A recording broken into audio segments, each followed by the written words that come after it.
ಎಲ್ರಿಗೂ ನಮಸ್ಕಾರ. Welcome back to my channel. ಇವತ್ತಿನ ರೆಸಿಪಿ ಪುದೀನ ಚಿತ್ರಾನ್ನ. ತುಂಬ ಸಿಂಪಲ್ ಆಗಿ ಸಕ್ಕ ಟೇಸ್ಟಿಯಾಗಿ ಈ ಪುದೀನ ಚಿತ್ರಾನ್ನ ಹೇಗೆ ಮಾಡ್ಕೊಳ್ಳೋದು ಅಂತ ನೋಡೋಣ.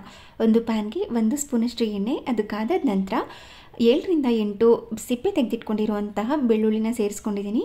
ಹಾಗೆ 1 ಇಂಚಷ್ಟು ಶುಂಠಿನ ಸಿಪ್ಪೆ ತೆಗೆದು ಇದರೊಳಗಡೆ ಸೇರಿಸಿ, ಸ್ವಲ್ಪ ಈರುಳ್ಳಿನ ಕಟ್ ಮಾಡಿ ಸೇರಿಸಿ, 2ರಿಂದ 3 ಹಸಿಮೆಣಸಿನಕಾಯಿನ ಹಾಕಿ ಸ್ವಲ್ಪ ಹೊತ್ತು ಚೆನ್ನಾಗಿ ಇದನ್ನು ಮಿಕ್ಸ್ ಮಾಡಿಕೊಂಡು ಫ್ರೈ ಮಾಡ್ಕೋಬೇಕು. ನಂತರ 1 ಹಿಡಿಯಷ್ಟು ಪುದೀನ ಸೊಪ್ಪನ್ನು ಹಾಕಿ ಮತ್ತೆ ಇದನ್ನು ಸಿಮ್ನಲ್ಲಿ ಇಟ್ಕೊಂಡು ಚೆನ್ನಾಗಿ ಮಿಕ್ಸ್ ಮಾಡ್ಕೊಳ್ತಾ ಇದ್ರೆ ಪುದೀನ ಸೊಪ್ಪೆಲ್ಲ ಬೆಂದು ಈ ರೀತಿ ಸ್ವಲ್ಪ ಆಗಿರುತ್ತೆ.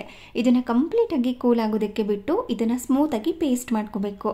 ನಂತರ ಅದೇ ಪ್ಯಾನ್ಗೆ ಸ್ವಲ್ಪ ಎಣ್ಣೆ, ಅದಕ್ಕಾದ ನಂತರ ಸಾಸಿವೆ, ಜೀರಿಗೆ, ಕಡಲೆಬೇಳೆ, ಉದ್ದಿನಬೇಳೆ, ಕಡಲೆ ಬೀಜನ ಹಾಕಿ ಇದನ್ನು ಮೀಡಿಯಮ್ ಫ್ಲೇಮ್ನಲ್ಲಿ ಇಟ್ಕೊಂಡು ಚೆನ್ನಾಗಿ ಮಿಕ್ಸ್ ಮಾಡಿಕೊಂಡು ಫ್ರೈ ಮಾಡ್ಕೋಬೇಕು.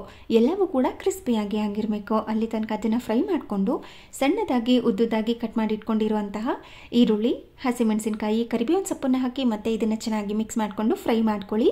ನಂತರ ರುಬ್ಬಿ ಇಟ್ಕೊಂಡಿರುವಂಥ ಮಸಾಲ ಪೇಸ್ಟ್ ಮಿಕ್ಸಿ ಜಾರ್ಗೆ ಸ್ವಲ್ಪ ನೀರನ್ನು ಹಾಕಿ ಅದನ್ನು ಕೂಡ ಸೇರಿಸ್ಕೊಳ್ಳಿ. ನಂತರ ಚಿಟಿಕೆಯಷ್ಟು ಅರಿಶಿನ ಪುಡಿ, ರುಚಿಗೆ ತಕ್ಕಷ್ಟು ಉಪ್ಪನ್ನು ಸೇರಿಸಿ ಚೆನ್ನಾಗಿ ಇದನ್ನು ಮಿಕ್ಸ್ ಮಾಡಿಕೊಂಡು ಕುದಿಸ್ಕೋಬೇಕು. ಆಲ್ರೆಡಿ ಫ್ರೈ ಮಾಡಿಕೊಂಡು ಸೇರಿಸ್ಕೊಂಡಿರೋದ್ರಿಂದ ಹಸಿ ವಾಸನೆ ಏನೂ ಇರೋದಿಲ್ಲ. ಈ ರೀತಿ ಕುದಿತಾ ಇದ್ದರೆ ಸಾಕಾಗುತ್ತೆ. ಈ ರೀತಿ ಕುದಿಯೋ ಹಂತದಲ್ಲಿ ಬಿಡಿ ಬಿಡಿಯಾಗಿ ಮಾಡಿಟ್ಕೊಂಡಿರುವಂಥ ಅನ್ನನ ಹಾಕಿ ಚೆನ್ನಾಗಿ ಇದನ್ನು ಮಿಕ್ಸ್ ಮಾಡಿಕೊಂಡು ಬಿಸಿ ಮಾಡಿಕೊಂಡ್ರೆ ಸಕ್ಕ ಟೇಸ್ಟಿಯಾಗಿ ಹಾಗೆ ಅಷ್ಟೇ ಸಿಂಪಲ್ಲಾಗಿ ಮಾಡ್ಕೊಳ್ಳುವಂಥ ಪುದೀನ ಚಿತ್ರಾನ್ನ ರೆಡಿಯಾಗಿರುತ್ತೆ. ತುಂಬ ಸಿಂಪಲ್ ಆಗಿರುತ್ತೆ. ಬೇಕು ಅಂದರೆ ಇದಕ್ಕೆ ಗೋಡಂಬಿನೂ ಕೂಡ ಸೇರಿಸ್ಕೋಬೋದು. ಚಟ್ನಿ ಜೊತೆ ತುಂಬಾ ಚೆನ್ನಾಗಿರುತ್ತೆ. ಈ ರೀತಿ ಒಮ್ಮೆ ನೀವು ಕೂಡ ಟ್ರೈ ಮಾಡಿ, ಹಾಗೆ ಹೇಗೆ ಬಂತು ಅಂತ ಕಮೆಂಟ್ ಮಾಡಿ ತಿಳಿಸಿ.